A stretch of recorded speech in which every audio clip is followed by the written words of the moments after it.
and welcome back to Pop Therapy. And as you've just heard, we are joined by Amanda from Bella Talks TV, another BravoCon connection. Thank you so much for being here. Of course, thank you so much for having me. And we've been in the DMs and just watching each other's content in each other's brains for a couple of weeks now. So this is like a meeting of the minds. I'm really excited to be here. Totally. Now, what you mentioned off air is that you also have a background in psychology. You've studied human behavior and psychology in the same way that I have, which I find so fascinating because I've always said, and so many people say this, reality TV, it's not like dumb, stupid stuff. I mean, it can be, and it can be trashy. But for us, this is like the ultimate social experiment. And I love getting inside the motivation behind why people do things. And, you know, when you've got this background, I think it adds an extra layer of, insight that we can see things from a kind of therapeutic lens or from a human behavior perspective that maybe people just aren't always watching things with or through that lens. And so I'm interested in how you came to be a Bravo fangirl because I put my hand up that I'm absolutely one of those too. So where did this all start for you? I love that for us. Honestly, I really love that we have this connection in having that lens of that psychology background because yes, I was just like, I feel now to look back like a wee little student in university, like learning just at that time being 18, 19 and it blew the lens off of the world to me. Like when I started to even just taking my first psychology class, like an intro to psych, like my senior year in high school, it really started. I remember being brought to tears a few times. Like I was really, my mind was blown that I was like, wait, hold on. Like we're controlling our own bodies and thought. Like it was like, there was just this whole thing that blew off to me. And it really like set me running to just try to understand as many things about life and people as possible. And the housewives entered into my life at the exact same time. Wow. So I can't imagine there not being a correlation with like why I too feel, especially with a behavior research background, like that was what I was studying. And from a mouse in a lab onto the TV, it was very similar watching certain situations and reactions. And now 20 years, I can't believe 20 years since OC has came out and we're about to have our 20th season, which is going to be huge for Bravo. And I'm excited to have been here since the beginning. Yes. But now we almost see that there has been an evolution where it is like a Pavlov conditioning where, okay, they're sitting down at dinner. They know it's coming. It's like they start to salivate and it becomes like this social experiment, like you're saying. So I've been watching it nonstop every week since the beginning of time now. And I need to see how this experiment ends, if it ever does at any point. Oh my God. I love that you're bringing in Pavlovian responses. This is like we are starting off with a bang. So I think you're so right. Like there's no, for me as well, I don't watch these things and I can't just leave it at the door. You know what I mean? I can't come in just as the fan, which I totally am when I'm watching it, and then just leave it. Like I am thrashing it out in the, WhatsApp groups or the, chats that I'm in or with like content creators like you guys are putting things up and I am responding like, oh my God, yes, I feel exactly the same way because this stuff triggers something in all of us. And we all come obviously with our whole set of, conditioning and background and experiences. And I just think it's fascinating when you really take a step back and think about like, why am I reacting like this? Why does this person do something to me like this? Like we were briefly talking about before, like I have such a visceral reaction to Tamra Judge and I would be thrilled never to have to see her again. And you're like, well, I don't know, maybe I'm out on an island here, but I mean, tell me in your words how you feel about having Tamara on OC. I don't know what it is. It's like a family feeling. Like it is like that's the only way I can describe. Like you have those family members that you're like, okay, I do not like them, but I love them, and you do like excuse their bad behavior on holiday, or like when they have an extra glass of wine and your aunt is like getting a little crazy. Like you do like these. It's kind of like that is what happens in real life. And there's just something about Tamra. And I've actually thought about this a few times before. And I come from a family, again, very psychology related. Like I come from a family where my mother is sober, and I've never seen my mom have a drink in my life. And there's something fascinating about specifically these women, but these women that we know have these alcohol issues, that like there's something with those specific housewives like Karen Huger, Shannon, like these ones that struggle with substance abuse. Like I have like a weird maternal or like weird drunk aunt kind of connection with them. And I just like want to believe that they're good people still, that they're good mothers still, and I'm like, I see them. I feel like because we see these people in real life off camera, like I know that when the camera shuts down, they do go on and they do live their real lives. And I think from what I understand, Tamra off camera doesn't seem to be a nuisance. She seems to actually be pretty low key. She like hangs out with Eddie. They go to the mountains. She seems, I mean, there was a lot of controversy with her motherhood, but it actually now seems, even this past season, like she's been able to reconnect with her estranged daughter. It's like I'm having these championing moments where I'm like, look, everyone, she's not a bad person. And maybe I just want to be right too. It's also like a little like something in us. We want to be right about these opinions. So I guess that's why I ride for her. I just want to see her succeed in the end. Yeah. I mean, I would love to see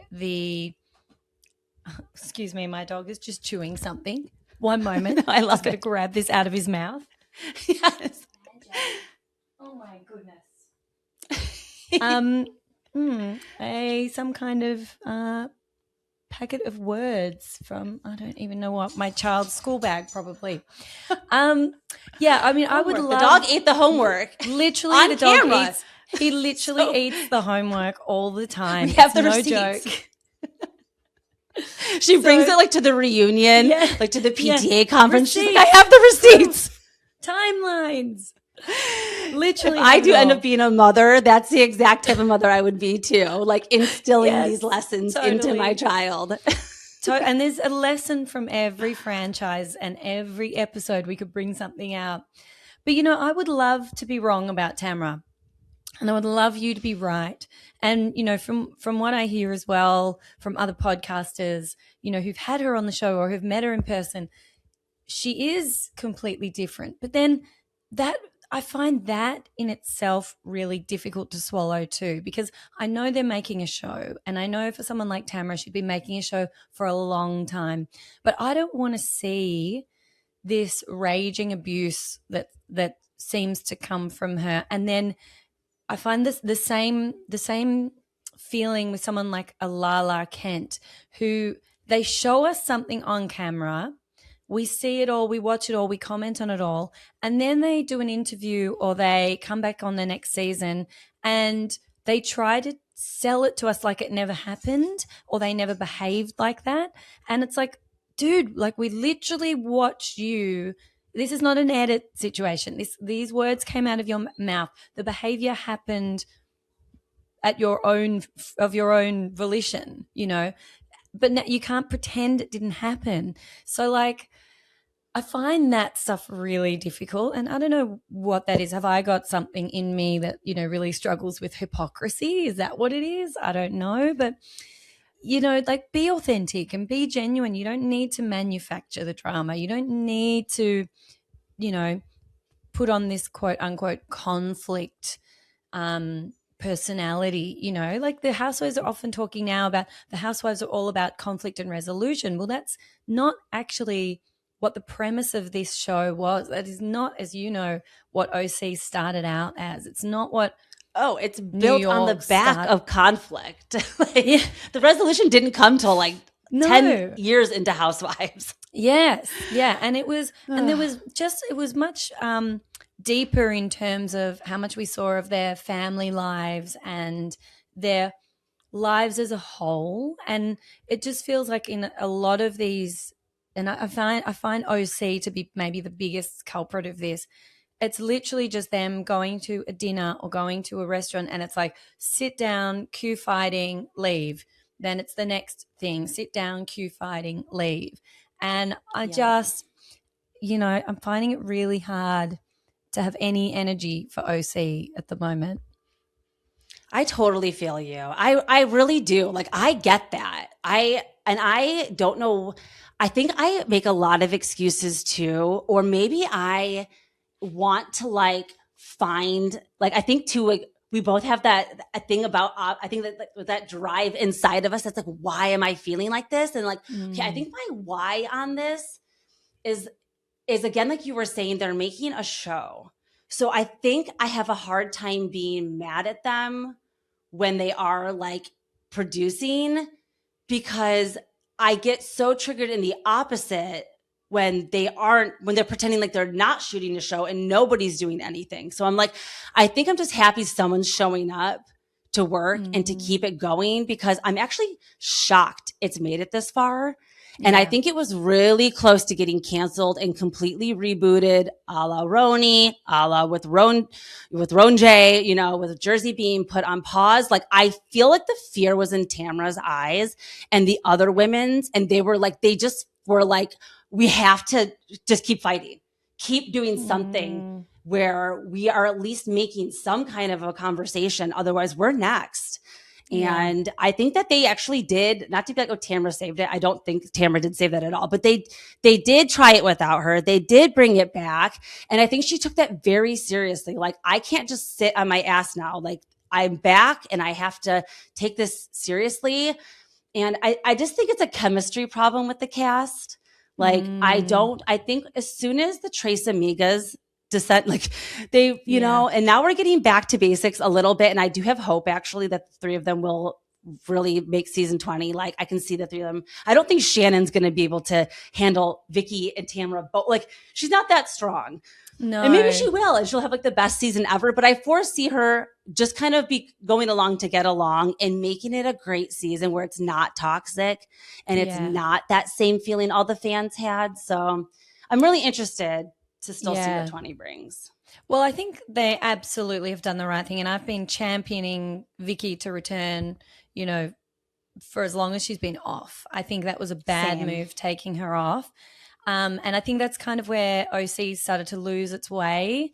And I know some people like them, but I don't really see the point in Emily and Gina. I Me think they neither. bring It's nothing time. really. Yeah. Um, I also don't think Heather Dubrow really brings anything. Like, she's just kind of there, and you can sort of feel in her that she's just nothing like these women, has nothing in common with any of them except that they're on this TV show together. And it just feels like unnecessary.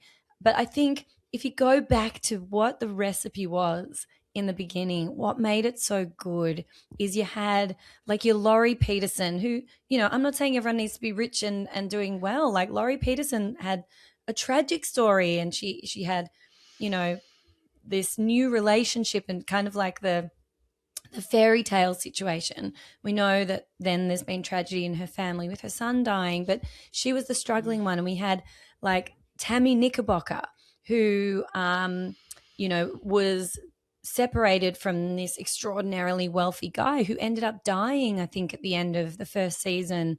And, there was grief and reality for those kids and that family. And then we had Gina Keogh and the mess of her, very strained marriage and challenging son. Um, you know, Oof. but we got so much more context to their lives, and what they brought together as a group was informed by what we were seeing in their family lives, and how they were treated in the home, what their relationships were like, what their kind of status within the family. Like Gina was holding everything together, and her husband just didn't want a bar of her and was like hiding out in the room all the time, and had, a brain injury that changed his personality. And there was just so much. I just can't believe how much is just they're still in the top of my mind. And I You're just so feel like right. none of that was there. None of that's there anymore. I don't need to The see them all. substance is a little drained from it now. Yeah. Yeah. So, like, for me, I'm not interested in seeing them all in glam and high fashion, sitting around Same. having a cocktail and bitching at each other, you know? I'm so over that too. I hate Yeah. that. I Yeah. I think like it's like of course you want to blame. I feel like I always am, like what's going on here. But Alex Baskin too. Like there Mm-hmm. was a pre Alex Baskin time on Bravo, and Yeah. dare I say that it was better. Like Yes. there have been iconic things that have happened. um it's like I have to give credit where credit is due. It's not like he hasn't achieved anything and made moments happen, but I feel like we're getting more slop than we are getting Yes. amazing genuine storylines, family moments, wins. Like it has been focused on like the lens of, and I hate to say this too because there are so many amazing men that work in the Bravosphere, Andy Cohen himself. So it's like you can't be like, okay, the man's perspective isn't, but it's like men only telling women's stories for a while or being on the editing button or the casting. It is giving what men think Housewives is. Yes. And it's not giving like what it used to be, which were real women's stories Yeah. in their real neighborhoods and their real friend groups. So it just Yes. got probably way too big for its britches. And Yeah. Housewives just got too big. Yes. Yeah. I mean, I think you've nailed it. And I've felt this way about Alex Baskin for a while as well. I feel like he is part of the reason that Vanderpump Rules OG kind of tanked. Like 100%. Scandival brought in, as we were talking about before, millions of new viewers. People have flooded the Bravo sphere that were never here before because of that. And because of his relationship with some of that cast, and probably similarly in other franchises as well, I think he doesn't make great choices for the direction of the shows. And I think we might need a bit of a change there as well. And like who was producing all of the shows before him? That was a great point you made. There was a pre-Alex Bravo. Like, who are those people? Let's bring them back. Yes, and we look at like Salt Lake City that we love so much. That's not produced by him. Yes. We look at, Yes. some of these other, it's like, oh, okay.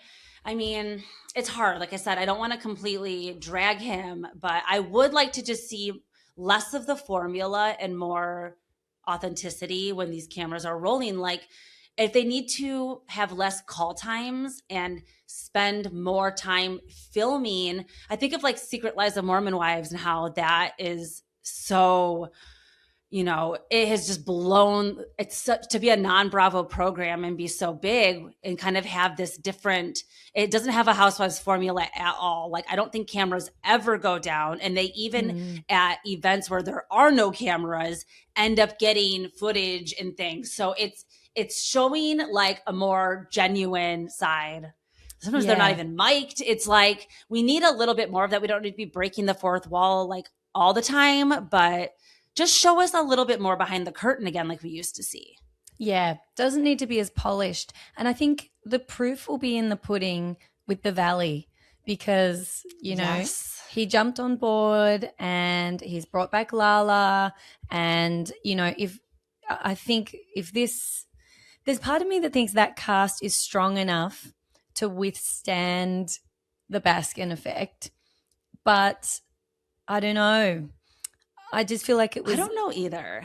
pointless. I feel like they really, I don't know, they did their best with the Jax situation. Yeah. Like that was a very sensitive thing. And I do think in the end, they like made the right decision to ultimately like do a season without him. I don't know if he's going to be gone forever. I just fear that I'm curious more. I don't know if I'm scared. I just am more curious, like what is going to be going on now. And I think Alex was like really involved in that decision. I think Alex could have been allegedly the one who literally called Jax and said, like, you're either going or you're fired.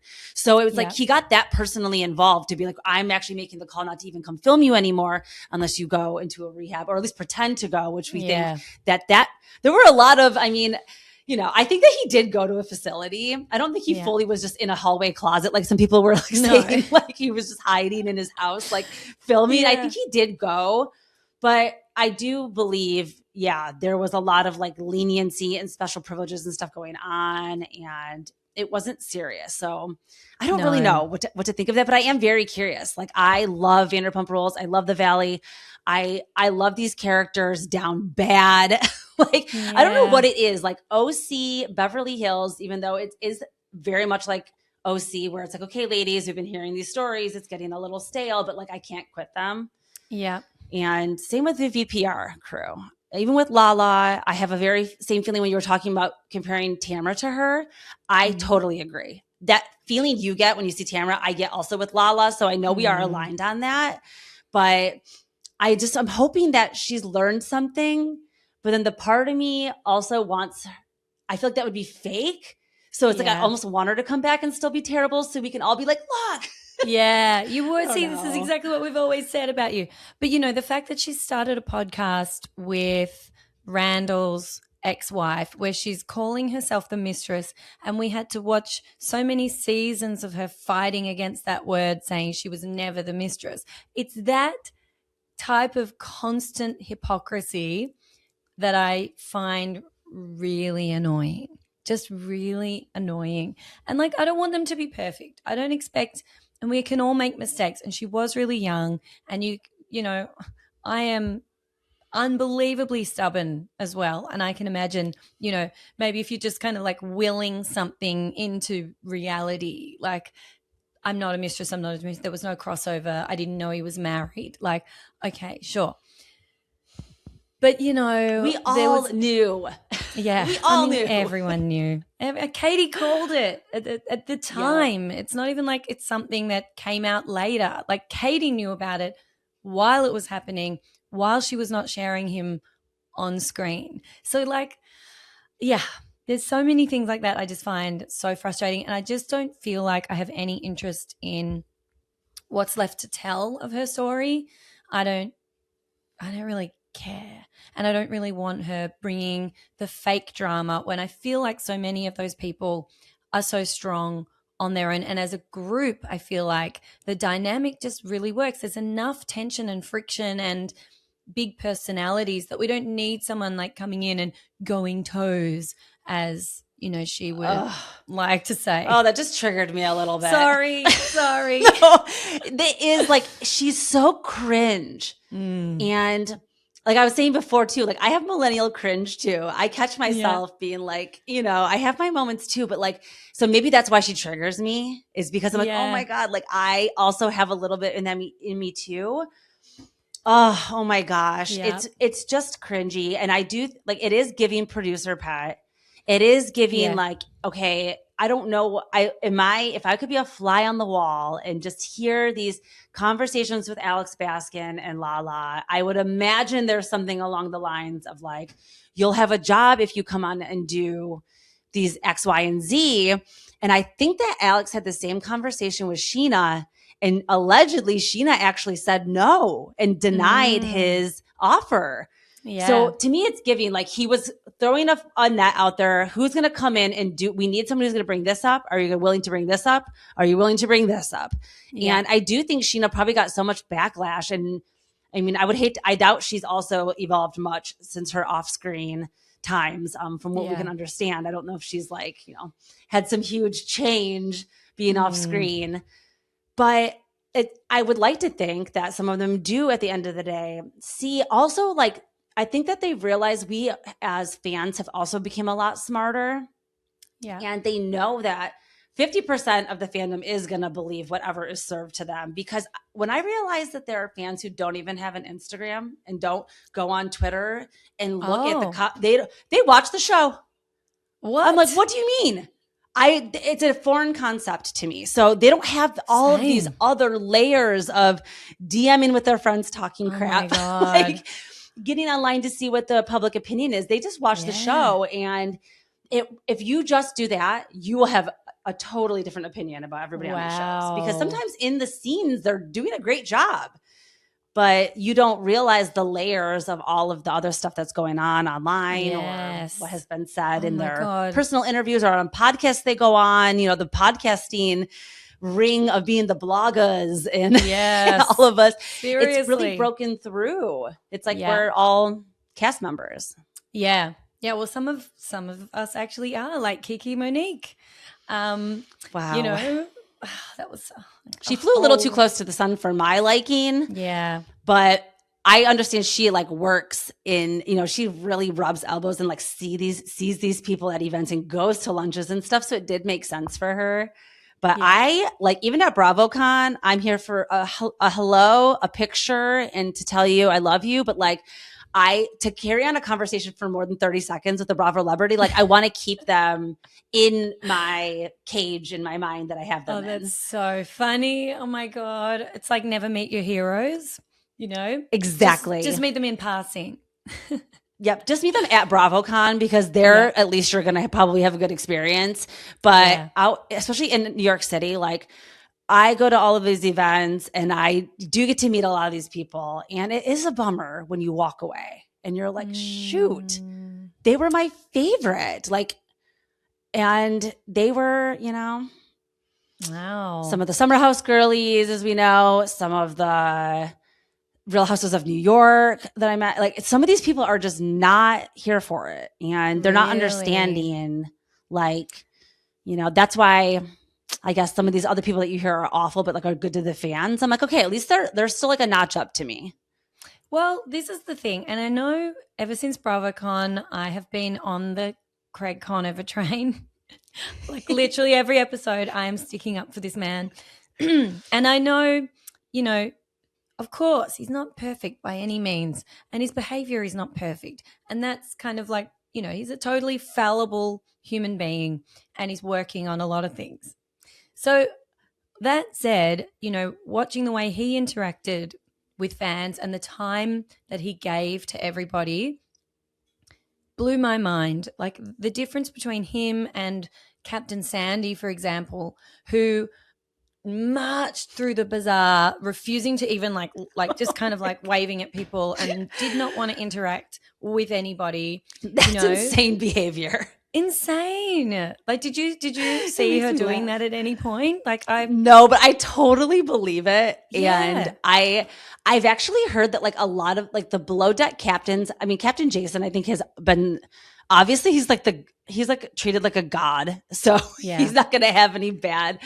Yeah. But Captain Lee, Captain Sandy, like I've heard that they also like, they feel like they almost like built Bravo like on there, because they're kind of like the OG mentalities of like the Nene, there would be none of this without us, and they're not wrong, I guess. Well, but it is interesting. It's like, okay, calm down.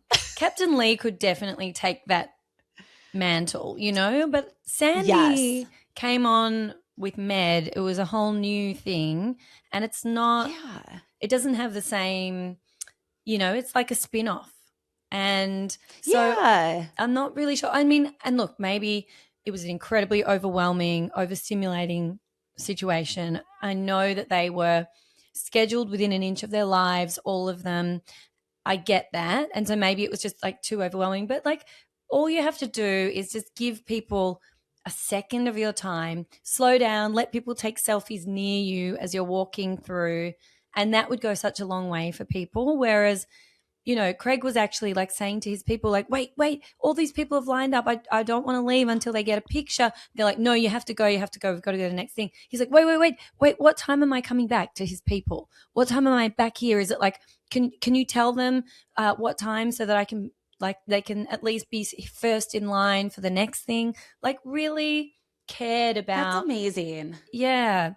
The fan I know the bar's in hell for men, but like – that is the kind of behavior like we want to hear, like, and it seems genuine. It does, like these people that do that, you can tell, and it's an energy thing that comes off of them. And you know, I too have gone to battle like you. Like I know that feeling when you wake up and you're almost drained from the day before because you're like, oh my God, I've battled yesterday. Yes. And that was me like the last season of Southern Charm, like watching Craig and Paige break up. Like I would go to bed at night feeling like I went to war. Like, yes. And totally. So this season I've been trying my hardest to like let them play out. And if somebody comes to me, it's on.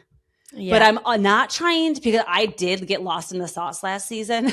And I was like losing my mind and it wasn't that serious. So I have a little bit of different lens this year, but I appreciate where you're coming from because it is so frustrating to get on and see these comments or see these things and just be like, how is it not obvious that like this was the problem and not this? Yeah. But it is just that fun thing of this social experiment of people coming in. Everyone has different backgrounds. Everyone's had different relationships. And I think too, like a lot of people get triggered by Craig that have had a situation with a guy like him. Yeah. And I get triggered in the opposite where like I was almost in his position being like with someone who was secretly, you know, it's like having that idea that Paige was telling him to his face, I love you, I want to marry you. And then behind his back talking crap on camera to her friends, like so mortifying, so embarrassing. Yeah. And I actually would have totally been on Paige's side if she would have fully like been that person. Yes. Like if she would have went to Craig and been like, you know what, we've been together for a while and I'm starting to like watch back our previous life together. I'm starting to like get the ick from you a little bit. Yeah. Like that would have been an episode that would have broke the freaking internet. Talk about Scandal 2.0. But they were too concerned with having like an amicable breakup instead of using the reality TV platform that made them famous and gave them, and this is why I get on my Shep drunk in the casino at 2 a.m. Yes. I'm like, I start to sound like Shep because I'm like, you had the golden moment, the goose, like you had it in front of you and you guys you fumbled it. Like the breakup could have went so different ways and we're all here fighting about it 2 years later because we didn't have the clarity. The moment with why Scandal was so good was because that all happened and it was like something that really happened. And Ariana was like, I'm calling producers and they're coming tomorrow to film me crying on the couch, screaming at Tom, breaking up with him. Because not that they owed it to us, but it was also like just how great would that feel to be like, oh, I'm like, she would have loved to roast Craig like that. So why didn't she do it? Yeah. Why didn't she do it? It was like a missed opportunity. And I felt like what Shep was really trying to say, like, you should have given the fans, you didn't have to you should have reenacted a fight. You could have also been like, we actually broke up on camera last night, but I called them to come over this morning to see us trying to get coffee the next day and talk about how we broke up the night before. Like we needed something. And that's why I respect In the City coming out soon, you know, or whatever they're calling it, The Valley, The City with Amanda and Kyle, because they're going to do that. I think that they're going to give that to us. Wow. So do you think Amanda and Kyle are on the way out? I don't know. Call me delusional, but I feel like they're fine. I think it's done. Whoa. 10 seasons. I think that they're getting divorced. Whoa. And I only think that because like, you know, you always have hearsay, but there is something in the streets of New York City right now. Like really, there are real. It's different than like Reddit. It's like there's like real circles of friends talking about this breakup, and it's spreading, and it's getting traction, and there's getting sources, and there's people seeing Amanda in certain buildings, and they're being seen without each other. And I think that they did that post to really, because they're smart. They actually want to save it for the show, and they want to let it play out the way. You know, and Kyle is the producer.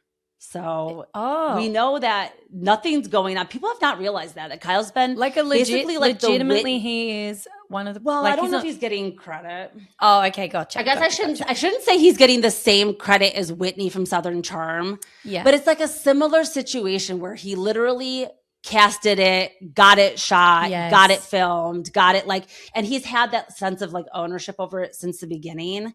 Yeah. And that's why I think like if they're going to do it, they're going to know that they're going to be able to like get it done and edited it the way that it kind of like should be. Yeah. And I don't know. I feel like it's coming, but Whoa. maybe it's wishful thinking. But I think she's going to have her Katie Maloney renaissance. Yeah. I could see that. I could totally see that. And, I think it was Kat from Worm with a Mustache who was saying to me, maybe on the last episode, that she saw Amanda coming off stage and was just broken and was like about to completely lose it.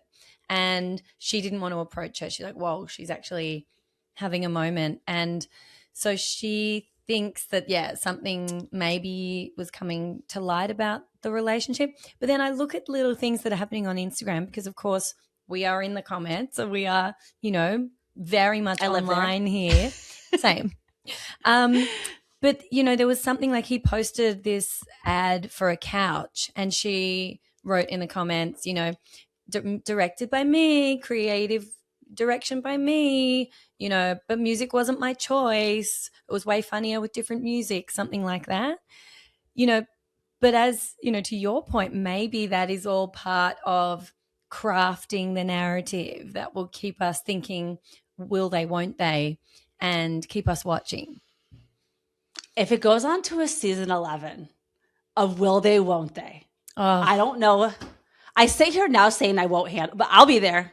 I know I'll be there still. Front row. I'm not going anywhere, but like, that's sick. Yeah. That is sick. Something has to happen this season. It's either going to be a conversation of we're together forever. We're actually putting the whole thing of us, like, it's almost going to have to be like their best season they've ever had. Yeah. Or they're going to have to get divorced because in the middle anymore, it is going to turn on them.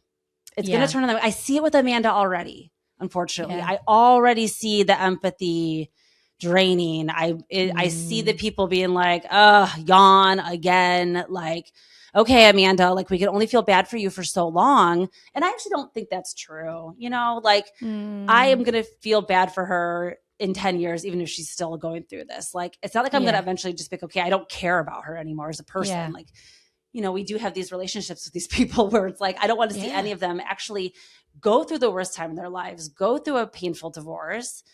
But I do think it's inevitable in some of these relationships. And with Katie and Tom, like, they really might be the blueprint for them because they're in such a similar situation, like to have gotten married under the premises on the shows of the way that they did. And then even right away they both had drama right away after the wedding. They never had a honeymoon period where things were good. And it was doomed from the minute they said, I do. So it's almost just like a ticking time bomb.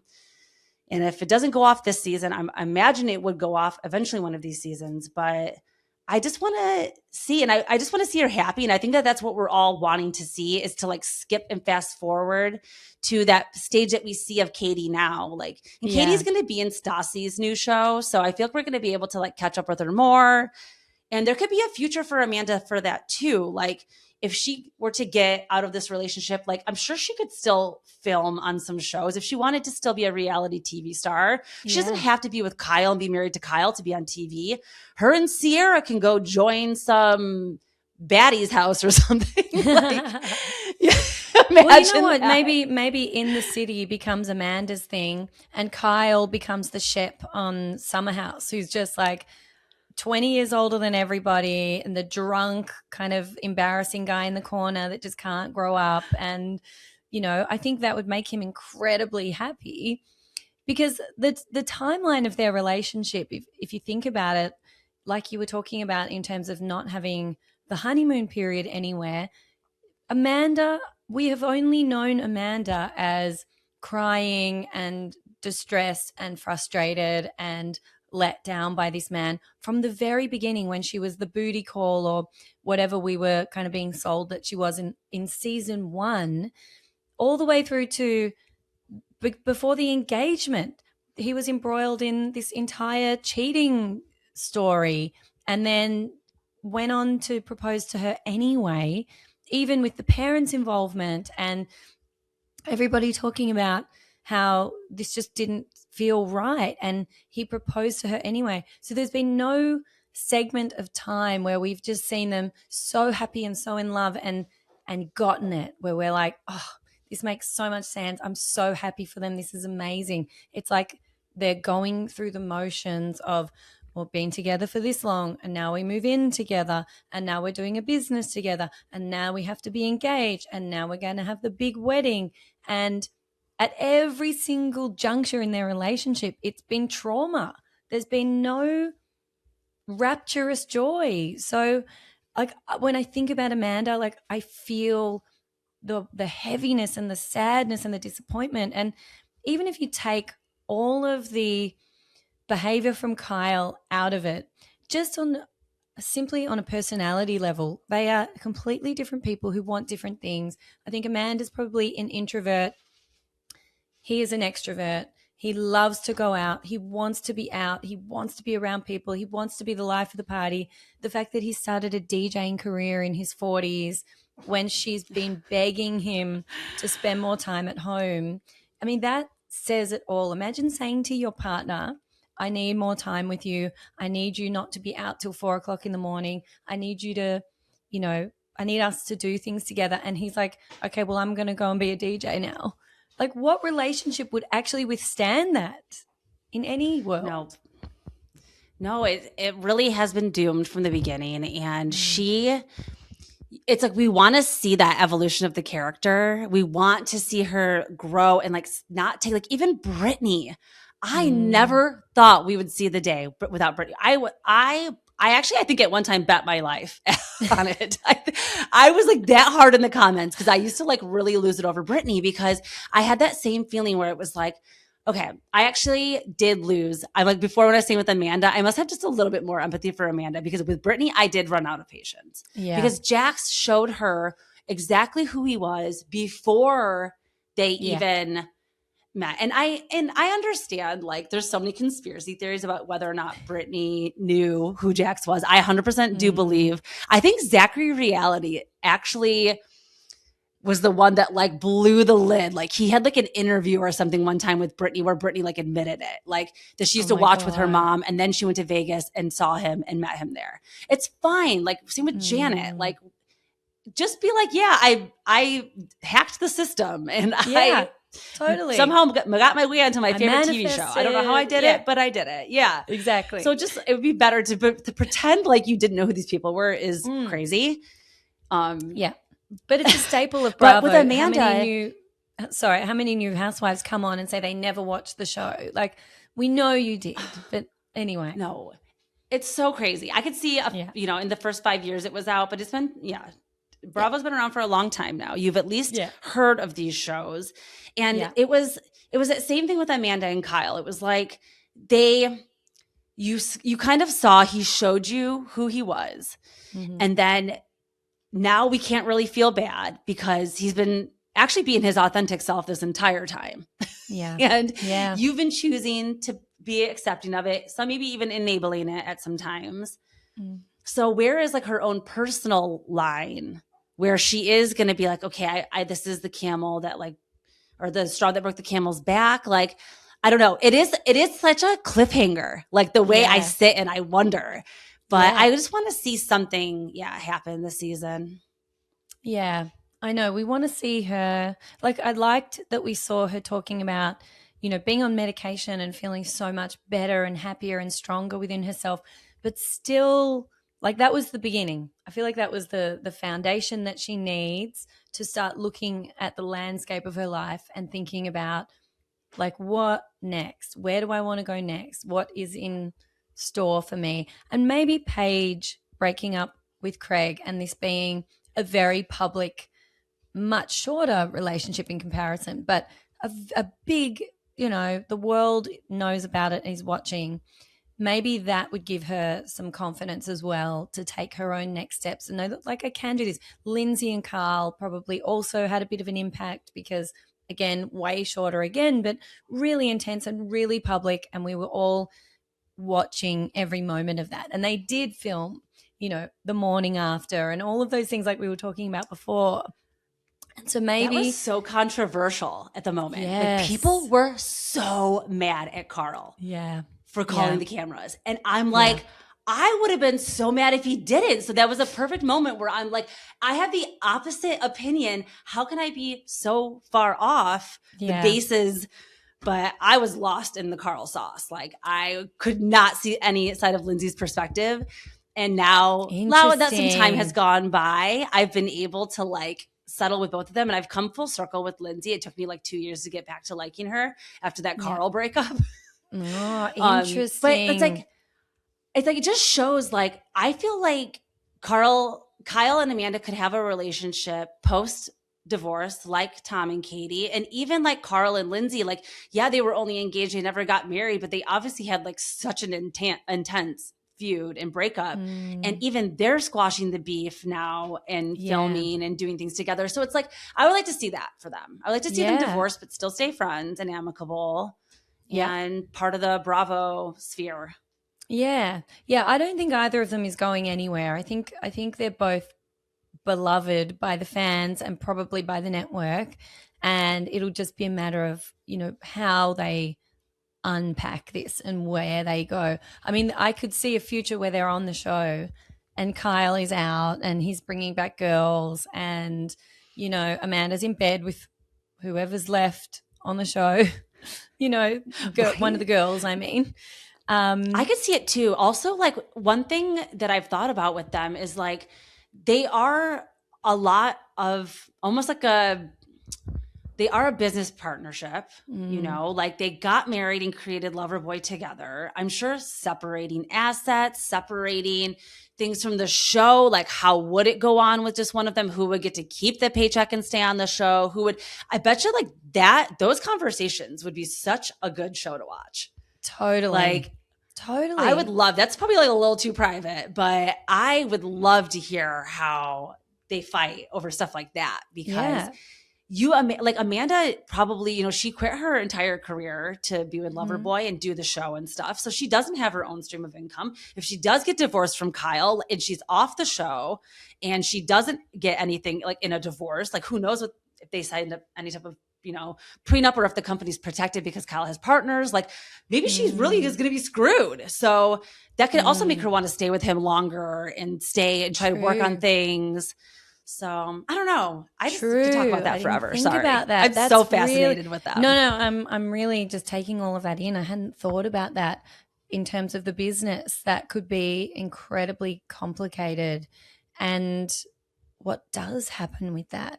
And I think, they could unpack all of that without going into they don't need to share their finances with us or, the intricacies of their personal details. But, 51% of marriages end in divorce. Like this is, people know about divorce and separation. Like that's an entire audience that would be able to relate on some level. And I mean, how crazy though if we're like having this entire conversation and what has actually happened is they're completely in love and they're like going to have a baby and like I know. Can you imagine? I know. I get so off on these like goose chases almost where I'm like, oh my God, this could happen and this could happen. Yeah. And then it's going to be just another season of exactly what happened last season.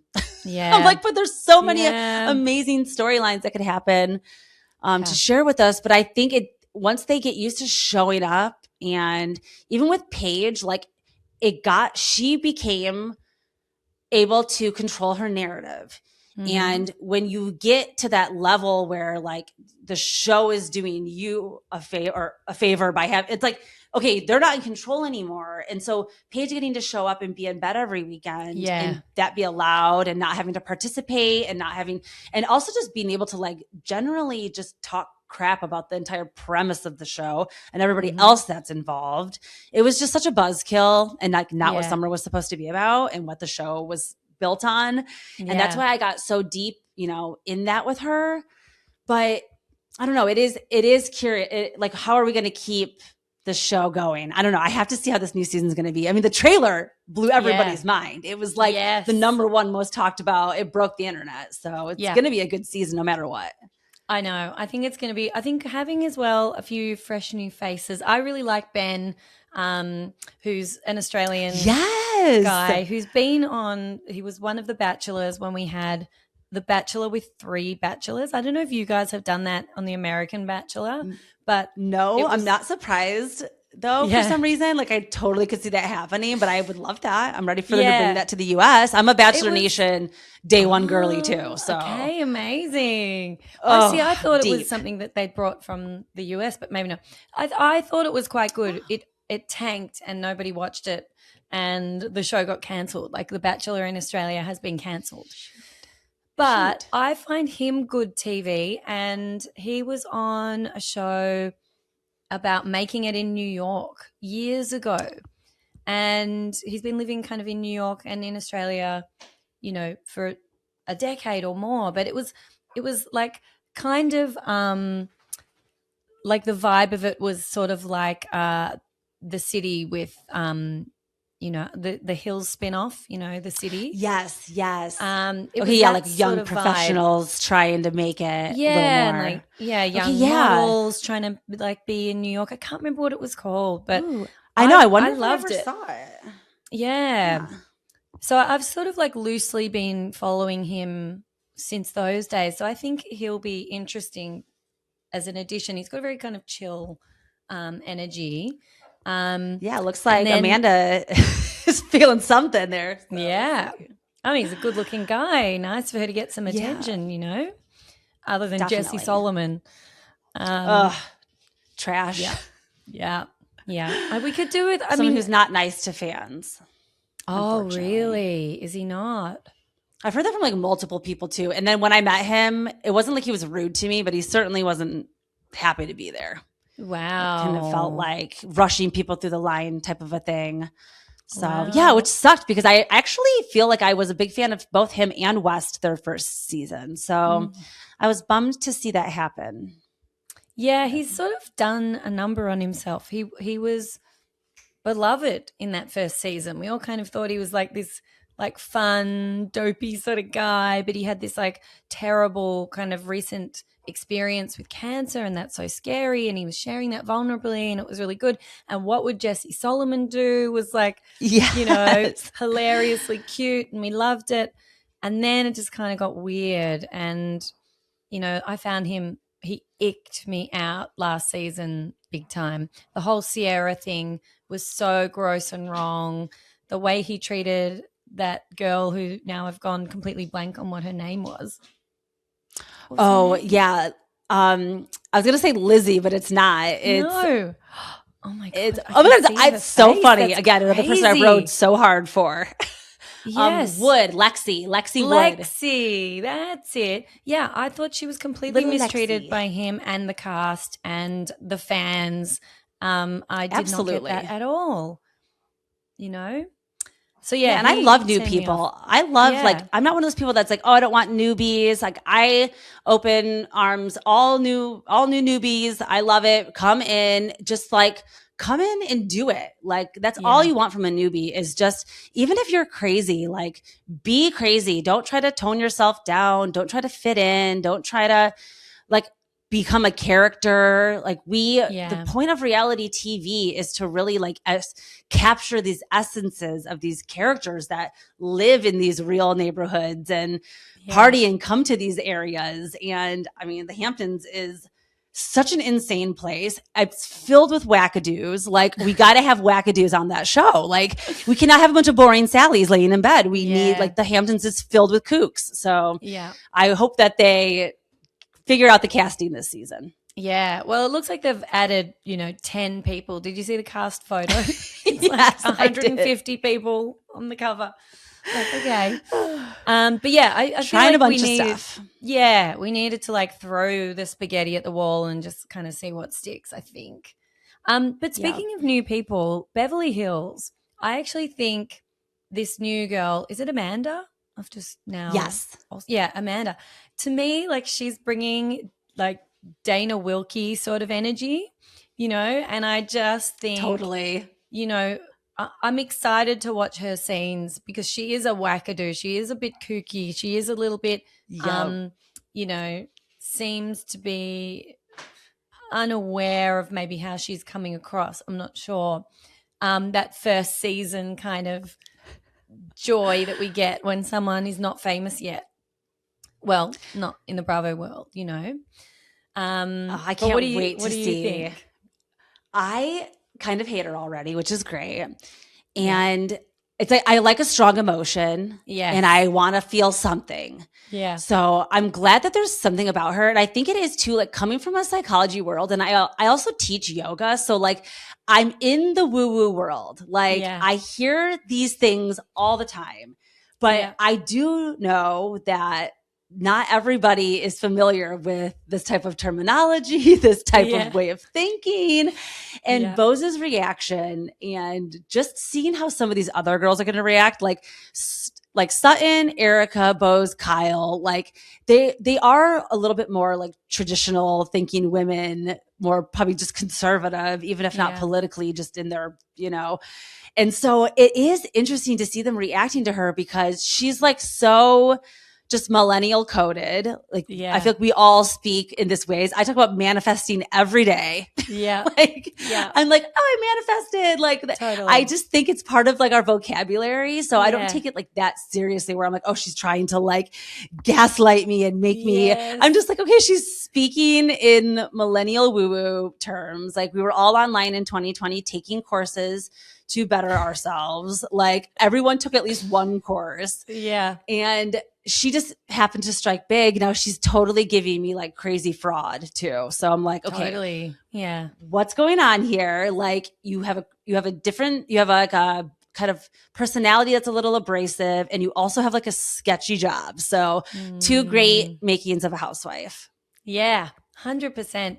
And I feel like we just needed that boost. Like when I watched the first episode of Beverly Hills, and it took me so long to get the energy up to watch it because I was like, oh my God, like I do not care at all about any of these people or their stories anymore. And the first episode, I was like, super stale, just dusty, old, boring, same old, same old. Except for Rachel Zoe. I thought Rachel Zoe, I was like, yes, bring me more Rachel. I love every response she has. She's like saying things directly. She's calling it like it is. She's not holding back in terms of her own story and experience with a long-term relationship breaking down, and I'm loving her, but I'm like, yawn, Erica Jane, washing your car. Like, I have no interest in this fake crap. Kyle pretending, you know, that this is like all a Mo problem, that he's the one out and about, and that literally her words were, you know, I can be discreet. Like, this is exactly the hypocrisy that I was talking about before. We all watched the season of her parading Morgan around the entire world space. We saw her making out with her or almost making out with her in a music video. We saw her giggling and flirting and coming alive, and you know, that's great for her. And she seems to think that the world is hung up on, like, is she gay? Is she bi? No one gives a shit about that. We care No one about cares. the fact that you are lying to us all about this relationship. And I understand that Morgan now seems to be the driver of this and is the reason that Kyle is not allowed to talk about it. But you can't say that Mo was out with all the girls and being disgusting first, because we all saw a year of behavior with Morgan long before we even really knew that they were separated. So, okay, getting off my soapbox. What are your thoughts? No, I totally agree with everything you said. I cannot be more bored with Erica and Kyle both. Yeah. I again, it's just that same thing. I don't know what it is. If it is like an Alex Baskin problem, or if it is it's like there is a protection that goes Mm, on, and there's almost like a you've sacrificed enough, and now we're gonna let you breathe. And it's like yeah. absolutely not. Keep your foot on these women's necks. Yeah. They need to earn this paycheck, and like to see that Beverly Hills had like 2.5 million or something, like the ratings are crazy. Like Yeah.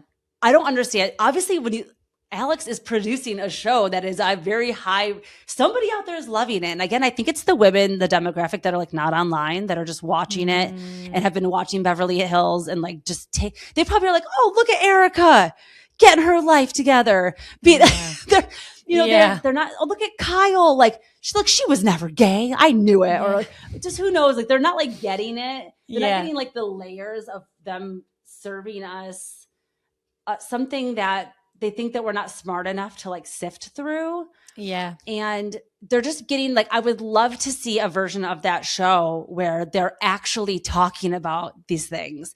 Yeah. And I understand with Erica, like how many times can we hear about victims and money and stuff, but there are actually new things that have happened even with her. And there's been news lawsuits and there's been other comments that have been made. And we'll see with her fight with Dorit. Like I was repping my Dorit shirt I today love because it. I was noticing it before. Amazing.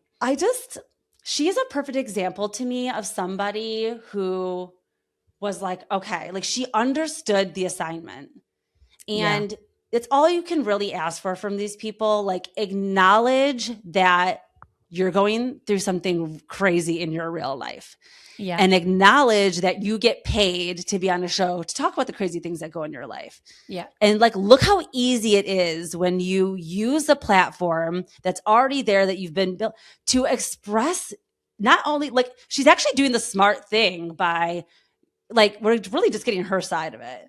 Yeah. PK was in a couple episodes last season, and I think he learned very quickly, he should not be filming because like it's not going to be good for him. Yeah. So just be quiet. Yeah. But it's just like, she just got it. She didn't shy away. She didn't Erica Jane zip it up and try to pretend like she wasn't. She didn't. And is there still a little bit of gray area? Yes. Am I like, oh my God, she's telling us everything? No, she's never, but she's able to hit that spot where like, okay, I'm not annoyed with you for hiding things. But you're also like giving us, you're able to control it in a way. So like the other women can't come to her. Like she's able to sit down and be like, well, guys, guess what happened today? Yeah. And it's that willingness to share that she doesn't have to sit there and wonder all dinner, oh my God, every time someone starts talking, are they going to bring up the tabloids or what was seen in the thing or what was filed? It's like getting ahead of it and kind of like owning it. She grew like 10 sizes to me. And I want to see that from Amanda. I want to see that from all of these other women that like, you have so much support. You have all of these women all over the world and lots of men too now. I mean, Bravo men viewership is up higher than ever, but basically you have all these people in the world supporting you and we just want to see you make good choices for yourself, learn some lessons. That's all we're asking. Yeah. But if you put your head in the sand and you pretend nothing's going on and you don't acknowledge anything, but then again, I say that and I also like love Meredith. I'm like, wait, I'm like, how do I love Meredith though? Because she literally gives us nothing. Yeah. So nothing. I think it's just these certain people that we have as our favorites that we like allow certain things from. Like but especially the different franchises. Yeah. But I think with someone like Meredith, like she is such a key part of the dynamic of this perfect cast. And I'm really worried because I follow a casting page on Instagram and they were, they were looking for Salt Lake City housewives, like they were casting for that for the last year. And so I'm terrified that they're going to mess with this perfect formula. We don't need anything to change. They are a perfect blend. And we get nothing from Meredith, but we get everything from her in terms of her bizarre presentation, Like you're right. Sometimes the storyline is just being a weirdo. Yeah. Like with Stacey a little bit. It's like just her weird behavior is her storyline. Yeah. Yeah. Exactly. And I think we need people like that. But I think for someone like Kyle, back to Beverly Hills, I just think we've got fresh voices coming on who are bringing so much more. Like I'm so interested in Bose and her story. I thought the speed dating event was a genius idea. I loved Love Hotel and it was giving a flavor of that. And I thought Like that was a really fun way to do an event. I don't need to see the women just sitting around, another table. Like this was so much fun, and acknowledging they're all single at the moment and finding a way to kind of bring in conversations about Kyle's situation. But nobody still has the balls to say to Kyle's face, at least from what we've seen so far, what they're saying to the camera in their interview pieces. Like, Kyle gave you the window and she's like, just ask me what you want to ask me. And again, she's like, I could go Brad or I could go Angelina. No one is asking that question, Kyle. Nobody cares about that. We're specifically asking you about what happened with Morgan, who you brought on the show, who you were photographed with every weekend for a year, who you've been seeing backstage at every single concert that she's ever had since we knew that she existed, who you were in the film clip with. We are asking you about Morgan. No one cares if your next relationship is with a man or a woman. We just want to know about this person you brought to our consciousness. Exactly. That's all she has to do is just talk about her real feelings. Yeah. And this show everything has gotten so with the formulas and the expectations and just getting back to these real conversations, these like kind of more slow scenes. I would love to see that unedited version of her and Erica sitting down. Because I bet you there were some pieces left on the cutting floor that actually probably did. But they probably were able to edit it up into a nice little thing where she felt comfortable sharing whatever was shared. Yeah. But I know it is hard when we get to this level of the protection. I don't know what that is. That it's just, I hope that in 2026 they're able to figure something out, because I do think OG culture is not going anywhere. Yeah. And if anything, the women that the shows were started with are truly probably the biggest Bravo celebrities, the biggest drawing forces to these shows. Like, we love the newbies, but these original characters, without them now to turn on Bravo and to not see these people now would feel very weird and foreign. So there has to be something. I know we've like figured out a lot of things as, they've been happening, because there's like never been anything like a Bravosphere like this. So I know that they could have never predicted some of these women would be around this long.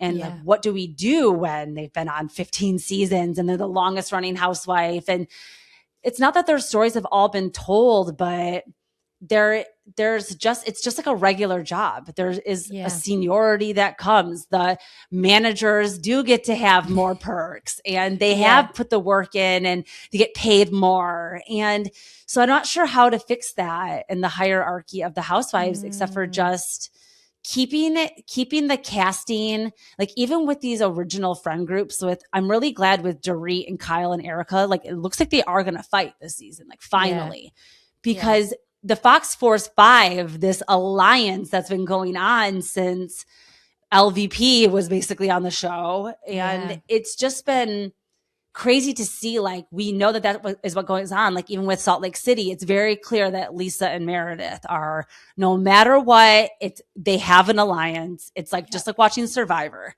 When you see the Survivor, they get there their first day and they're rubbing their sticks and they're like, you want to work with me? Housewives do the same thing, and you can't really avoid it. It becomes part of the gameplay, but I don't know how to get it from. I would love to go back to, like you were saying, these scenes with the families where it's not too, because we've gotten so far off with bringing receipts and ruining people's lives pretty much. Like the housewives, that's not what it was about in the beginning. It was always about like, oh, I heard you were cheating at the gym with so-and-so, but like those little rumors, that's a part of it. But like the real court cases and the drawing up the old, that is something that didn't come around until like, I don't know, maybe like 10 years ago or something, like halfway. So there was a long time of housewives before where it was just them in these real scenarios, old Atlanta, old Jersey, the real friend groups, the real families. Like, I hope that I hope the 20th season, I hope that they're all reflecting on this. Like, Bravo, if you're listening. We want to come back to the roots of why this all began next year. Yeah, and there has to be a world where these women can exist as people without bringing social media into it. You know, we don't need to hear that someone in a DM said you did this, or you wrote on a comment on somebody's page this, or you spoke to a blogger. You know, none of that is interesting to any of us as viewers unless it's something so world alteringly big. Like somebody sent me a photo of your husband in bed with another woman. Like, Yes. okay, like don't tell me it's about Tom. You know, something like that Yes. is admissible, but I feel like everything else and the fighting for episodes on end about like what one person said and like focusing on the minutia of that sentence and how they said it or who they like, it's so far from interesting. And I think that's particularly where OC has gone wrong. And, you know, it'll be interesting to see who else they bring back for the 20th season because that will make all the difference. You know, if we can drown out the habits of this current cast, and I think some big shifts need to happen. We need to really reshuffle a few things in order for this to be, you know, the bastion of reality TV that it used to be. I agree. I think we have solved. I feel like we just solved world hunger right now. Like, okay, I actually just had like an epiphany. Like, we literally just solved the problem. Like, the problem really is okay. They've got lost in this formula and this sauce. They're gonna come back to the roots. And what you just said, it made a light bulb go off in my head because the bloggers bring there has become a loophole where you can only bring something up on camera like unless it's already been put in the press. So then things started getting fake leaked so that they would be in the press so that you could bring them up on the show. And if the producers just put their foot down and were like, we're not having any storylines of anything, if you don't say it on camera to each other's face, it's not getting put on. And they applied the pressure of Lisa, if she is the mole or whatever, if Lisa sat at the table and was actually like, I saw this TikTok or whatever, it wouldn't be like you said, it would be more of, okay, I saw this picture of it would be more of a only like one-on-one thing that it went through someone else and it's like, that would be it. The Tom moment was perfect. Like Bethany getting the information. She didn't then leak Dumois and then tell Dumois and then Dumois, oh, look what I saw in Dumois when I was getting coffee this morning on our cast trip. Bullshit. Yeah. Like, go straight to the source. We all see it. And social media probably ruined the formula. It just is what it is. But it's also part of our real life. So it's part of reality. We have to acknowledge that it causes a lot of problems. But I would think if they could really solve that, if they were just like, okay, we're done with that. Every conversation, everything has to now be a face-to-face. You can do it one-on-one. You can choose to pull that person out of one-on-one and the cameras will be there. Or you can do it at a group, at a party. But you have to confront them face on with whatever you're going to say. Yeah. And it has to be more of an element of surprise and not having like these things planted, then you know what to expect. Totally. And I think that's why Jersey ultimately got canceled. Like no one talks enough about, they think it's just because Teresa and Melissa didn't make up. It's not. It's because they were leaking the viewers, like the leaked press videos, and then going to Twitter, telling these soldiers to put these narratives. And that's why that show got paused. And that's ultimately why Jennifer Aiden got canceled, because she was the one that was actually leaking. I think Teresa was doing it too, but like Jen was doing it for her and Jen took the fall for her. Ultimately they all don't have a job right now. So, but I think that's what happened. And Jersey producers were able to be like, oh, no. This is not happening. We're not filming. And now that kind of needs to trickle through the rest of the franchises. Let's get everybody up to date. Like, and there needs to be totally. I think there needs to be a tighter sort of NDA around what they filmed, not going on 1,000 podcasts and their own podcast talking about it all before it even has aired. I think, there needs to be no discussion about what's happening because it does ruin it all as well. Like if you know what's coming up, we want that surprise, as you said, and we want to be I mean, the only exception I would give would be the Scandival situation, because then we were Yeah. watching that season like so differently. But that is lightning in a bottle. That is not going to happen again for a really long time. We're not going to see that level of scandal, I don't think.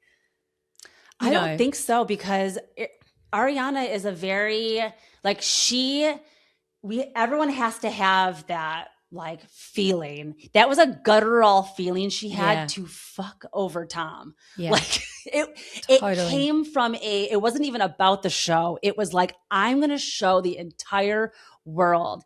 And it's kind of like that's what made her a star, was having that, it's that choice, that decision making to do that. And that's why the greats of Lindsay Hubbard and a lot of these other, Dorinda, a lot of these big explosive characters, they do kind of get a lot of heat, but like those moments are really what makes Bravo. Yeah. Yeah. Well, I think actually we have solved all the problems, and we'll just send this tape in to whoever is above Alex Baskin, and Bravo will be changed Andy? for the better. Yeah. Yes, I feel Yeah. like that is such a good like thing that we really I feel like we really did have a breakthrough with that. Like it's just us wanting, at what the core of everything was started at, is just like these real people and their real stories. Yeah. Yep. 100%. So please, please, Bravo gods, bring that back to us and let us just, enjoy these shows the way that we used to, instead of feeling like, oh, I can't even be bothered watching it, Don't want to feel like that about Bravo anymore. No, I could give 100 other examples right now of current shows that are airing where the storylines are very obviously being like manipulated. Yeah. And they're not just letting it play out the way that it should be. And that's going to happen, I think, to a certain extent. But productions should step in or something. They just got to tighten it up. Yeah. Yeah. Yeah. Maybe producers also need to have a think about their involvement with the cast and the direction of the shows, and strip it back a little bit, and let things happen more organically. Try not to drive a story. Let's just film these people in their lives and see what comes of it. Yes. That is exactly what it is. Like, that's why the new Roni flopped so hard. Yeah. Because they figured out the formula before any of them were ever on there, because it's been around. They came in trying to create that. And to us, it was all very obvious. Yeah. And it just immediately was a no from everyone. It was like, this is not authentic at all. Like, we don't want to just see fighting. They think that we just want to see fighting. We don't want to see that. No. And the worst part of it is, as well, we were watching them fighting about things that didn't happen on camera, that we could barely follow what it was about. I mean, to start the season about a fight about a cheese plate or something that just made no sense. No one can understand why anyone would be offended by any part of that conversation. And it was just, got us what is it? Started off on the wrong foot? Yeah. Yes. Yeah. So that'll be an interesting one to see what comes of that too, because I was really disappointed to see that Luann, it was Andy who said that there's going to be no crossover with OGs, or no blending of OGs into that. And I thought they had heard our cries, and they totally were like, no matter how hard we beg, it's not happening. They're saving us from something. There's a reason why. But I can't think of the reason, and I really want to see those girls back together. And I don't know what you think about the road trip idea. Like, I think it'll be cute to kind of see some of these people, and I know there's talk of Nene Leakes potentially joining that, and that's all great. But what I really want is an ongoing show where I'm back with my friends, Luann, Sonia, Dorinda, dare I even say potentially Ramona. I liked the madness of Kelly Ben-Simone and Kristen Takeman when they had, the Ultimate Girls Trip. I thought that was a perfect cast. It was amazing. And I felt like I'd gone home. And I want that so badly. Me too. I loved the girls' trip format. I thought that was like the best idea they ever had. And unfortunately, again, they made the same mistake where they wanted just to cast a bunch of people that would make like it was just too they knew Brandy.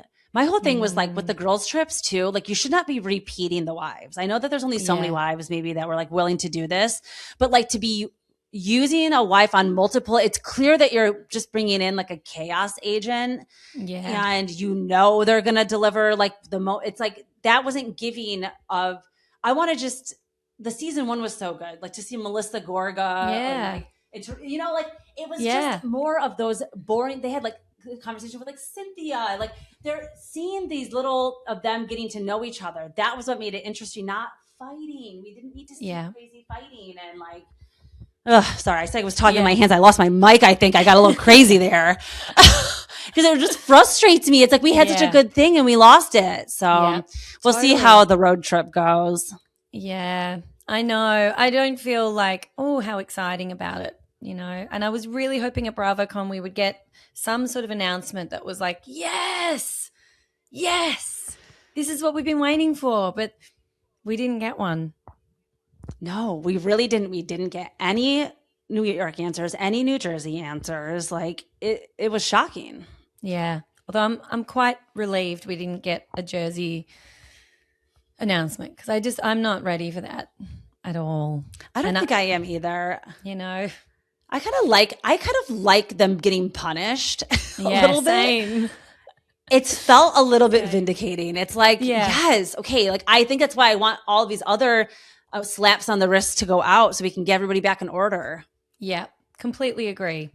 Now, Amanda, I know you've got a holiday dinner to get to, and I have kept you an hour and 20 minutes already. I love it, though. I could talk to you forever and ever and ever and ever. Oh, have I frozen? Hang on. Oop, just a little. Did I lose you? Okay. You're coming back. I'm coming back. Okay. I don't know what's happened to my camera. My camera seems to have disappeared. Oh, no, how weird. They're like, time to go. Yeah. Can you still hear me, though? I can still hear you. Okay. Amazing. Well, let me just finish up by asking you, where can everybody find you? What should they be following? How can they engage with you? How can they connect with you?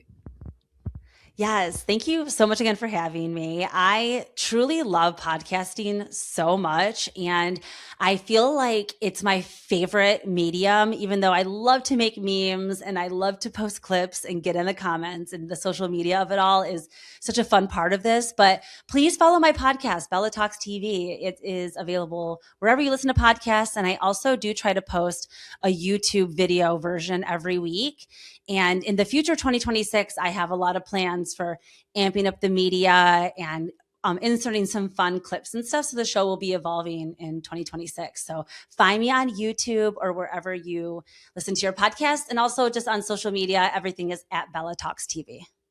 Amazing. I know you can't see me. This is really weird, but this has been such a joy. I cannot wait to see what comes next for you. And I am going to be following and watching and agreeing with everything you're posting, because it is a true joy to have someone who has the same thoughts and perspectives as me on so many of these things where I feel like other people have different opinions. So I'm just, excited to see where this journey takes you, and you will have to come back. Would love to chat with you again.